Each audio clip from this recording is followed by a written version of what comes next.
మీనరాశి వాళ్లకు ఈ వారం ఆర్థిక విషయాలు ప్రోత్సాహాన్ని ఇస్తుంటాయి. దీర్ఘకాలికమైనటువంటి అప్పుల భారాల నుండి బయటపడతారు. అలాగే స్నేహితుల నుండి శుభ ఆహ్వానాలు కూడా పొందుతూ ఉంటారు. స్థిరాస్తి వివాదాలు ఒక కొలిక్కి రాగలుగుతాయి. కుటుంబానికి అవసరమైనటువంటి విలువైన వస్తువులు కొనుగోలు చేస్తుంటారు. సౌకర్యాలను మెరుగుపరుచుకునే ప్రయత్నం చేస్తుంటారు.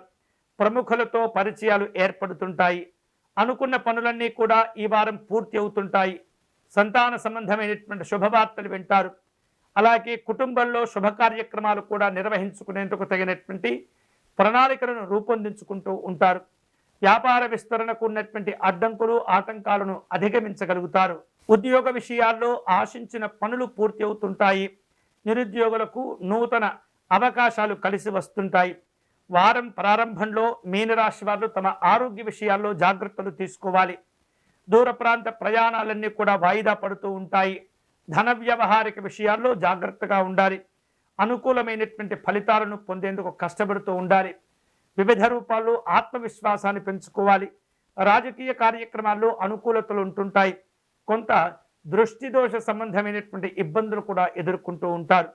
ఈ క్రమంలో మీనరాశి వారు ఈ వారమంతా కూడా సూర్యనారాయణ స్వామి వారిని పూజించటం మంచిది. సూర్య ఆరాధన చేసుకోవటం, ఆదిత్య హృదయమును పారాయణ చేసుకోవటం, అలాగే సూర్య నమస్కారాలు చేసుకోవటం ద్వారా ఎన్నో రకాల ఇబ్బందులను అధిగమించవచ్చు.